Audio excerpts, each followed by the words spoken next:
headquarters that we would do. Hey, during this time, we would say, oh, let's do a monthly podcast. Well, hot stove and things are going to slow down, and things don't happen until February. So what do? How do we continue to keep the momentum going? And we keep it going by we appreciate the BBB listeners, fans, and the folks that retweet us. But we're going to switch it up a little bit and do something special for the NFL playoffs. So it will be baseball, beer, and barbecue, the NFL playoffs, but we're going to do it our style, our way. We're going to have fun with it. And we're going to have guests from all over, some that appear on the Happy Hour Network as contributors, some that have been, just overall guests on the show, various outlets. And we're really excited about it because there's nothing better than the NFL playoffs, the excitement about it. So I want to thank my two good compadres, Todd and Lee, as we embark on this mission. And hopefully we'll do this annually. Embark on this mission. You're supposed to be talking Star Wars, not Star Trek. What are you talking about? Oh, yeah. Sorry. Yeah, hopefully there's an important game for your team today, Ted. So hopefully they will win on the road and go to 9-5, right? I mean, that's going to put them. Well, we'll talk NFL playoff picture in one more second. I do want to mention Patrick Kane of the Chicago Blackhawks. His point streak ended this week at 26 games, which was the longest by an American hockey player ever.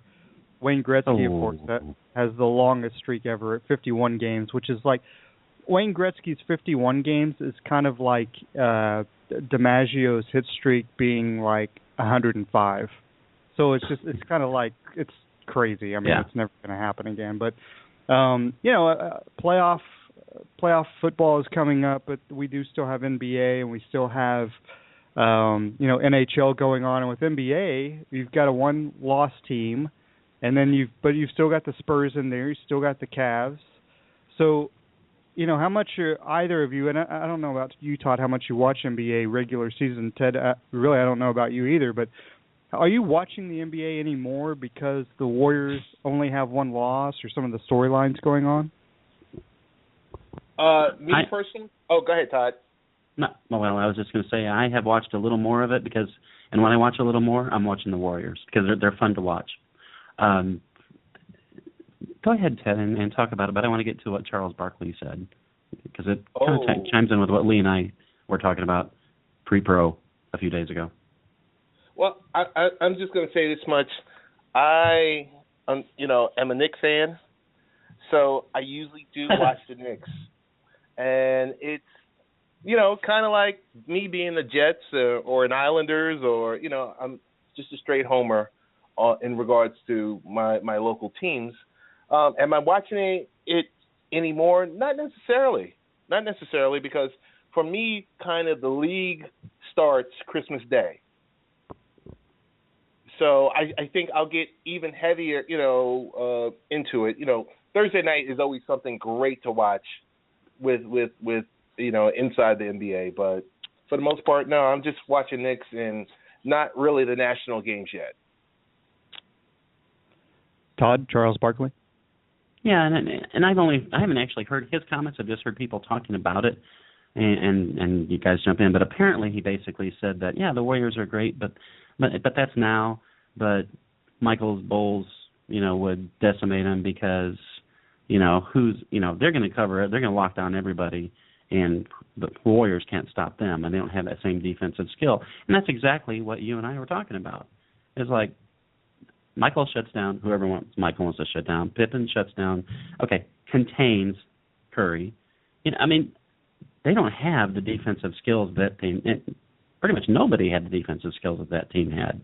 And I think, and just in this backlash against Barkley, he's an old timer, he's blah blah blah. It's like, no, he's not. Well, okay, and sometimes he is, but not in this case. He isn't. I mean, I'm sorry. How many defensive players of the year did they have on that freaking Bulls team? Come on, those guys. That's true. Those are shut down players. Yes. Like you're not gonna run off 110 on the Bulls. Are you kidding me? That's a joke. And the game is a lot different, but don't you think the Bulls, if those guys were playing now, what would their games look like? Holy shit. Yeah. It's ridiculous for people to say, Charles is just old school. It's like, Charles is not going out there and saying, like, well, I would have pasted these guys. It's not an ego trip for him. He's talking about, these are the guys I couldn't beat because that's how damn good they were. I'm a great player, and Charles says that all the time because it's true.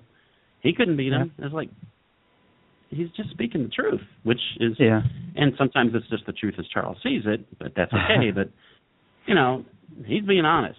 I mean, and he's not saying the Warriors are a bad team. He's saying they're a very good team. No, he isn't. Exactly. He made a point of saying, hey, they lost, 5 games in the play. I mean, they tore up the playoffs last season, and they're a better team now. But you're not going to beat that freaking defensive monster that was the Bulls. People for some reason, people forget that. I don't know how you can forget that when they had Defensive Player of the Year and Defensive Player of the Year and Defensive Player of the Year, and they're all on the same freaking team. And Ron Harper was a good defensive player, too. Exactly. So. It's not just Rodman and Pippen and Jordan. I mean, that was an awesome defensive team. Awesome. Oh, and they could score a little. Right. Hey, just one thing I just want to add is I think that would be a great question to ask Steve Kerr after he finishes coaching the Golden State Warriors, let's say in 5 years or so. Yeah. Seriously. Yeah, it is. And that is really not a knock on the Warriors. So. No, that's true. That's not a knock on the Warriors at all. I love watching them. They're a great team. It's not a knock on them. But, I mean, there's a difference between a really great team and maybe one of the best teams ever. There's a difference. Right. And they're a fun team to watch. I mean, they're definitely... Absolutely. I'm watching more because of them. Yeah, they're good for basketball because they're fun to watch. They move the ball around. They shoot from outside. They're not just slow it down, half scored, and... I mean, you have to do that in the playoffs, and they showed last year they actually can. But we would definitely want to give Ted enough time to talk Star Wars. So let's talk a little bit NFL just as a prelude to what's going to happen in just, 3 weeks from now. 4 weeks, however long it is, 3 weeks. I can't count. But, the playoffs are happening. Ted's Jets are still in the hunt for a playoff spot. They are 8-5. My Seahawks...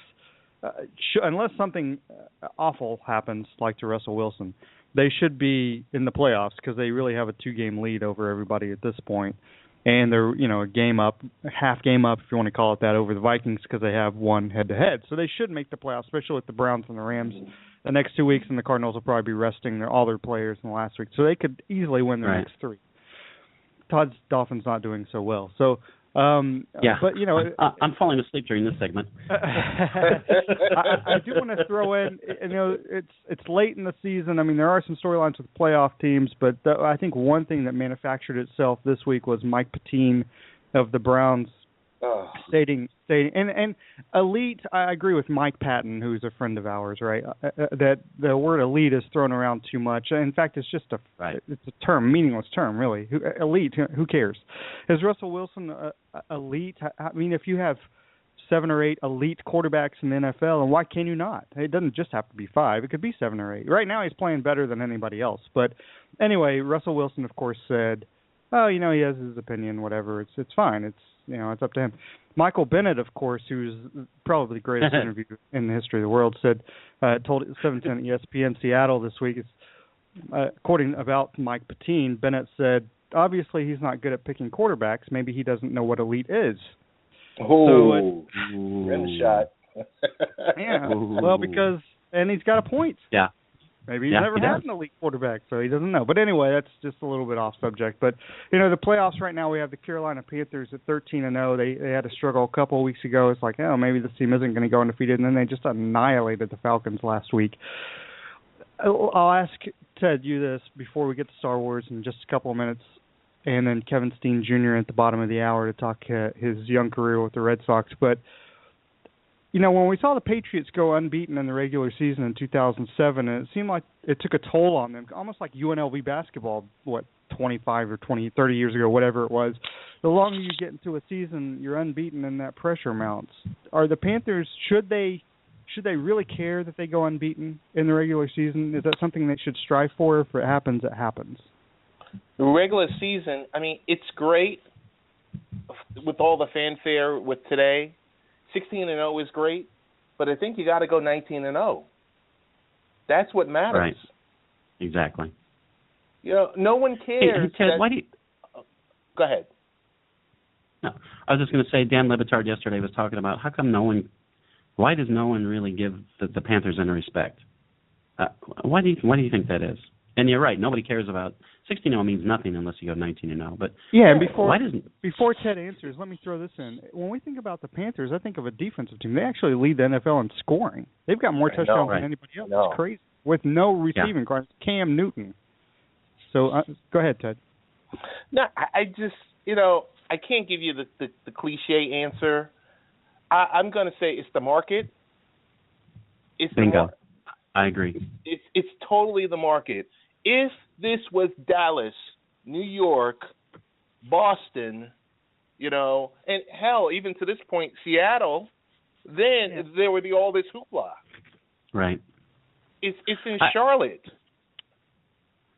How many people even know it's in Charlotte? They're the Carolina Panthers. People don't even know what state they're in. They don't know they have an NHL team. Where the NHL team is drawing less than 60% home capacity. It's a bad team.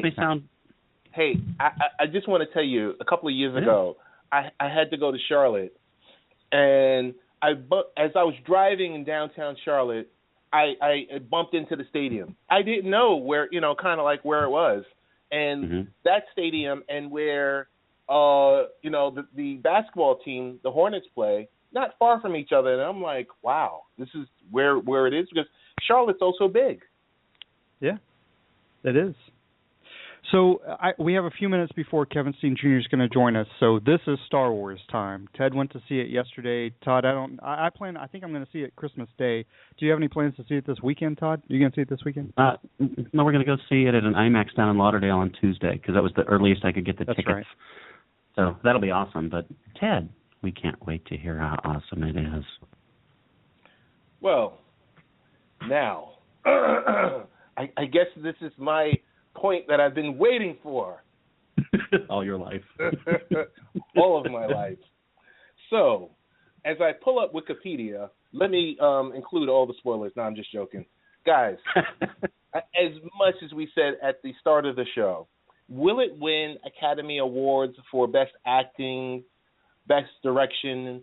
It might win on special effects and things like that, but it's just for the fan that we were when we were youngsters and we went to go see the initial trilogy, episodes 4 through 6, we remembered waiting on those lines, and we remember the onset of the first CGI type movies. It delivered wholeheartedly. J.J. Abrams, thumbs up. I mean, the story took place 30 years after the destruction of the second Death Star. As we all know, the one thing that's not a spoiler is, Luke Skywalker has vanished. And for most of the movie, everyone's looking for Luke. That's the only piece I will tell you about the movie. But it just evoked like nostalgia, and it just excited me with telling a story that's not too far removed from what we've already seen. It's for me, I kind of left the movie yesterday, and thanks to Nimble Storage for the invite, but I kind of left there saying, what happens next? Everyone was hooping and hollering and clapping at the end of the movie. It was like, oh my goodness. And that was a theater of people that were basically techies. But great movie on all aspects. It was great seeing, as I put on Twitter yesterday, Han Solo, my favorite. He's my favorite figure in the Star Wars era, but also a big Harrison Ford fan. He delivered big time. He brought them over. He brought the newer actors over, and they really did a great job. I'm going to see it again today with my son at 12:30. Beautiful.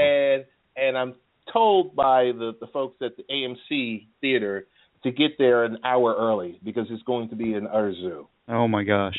Wow, that's crazy. An hour.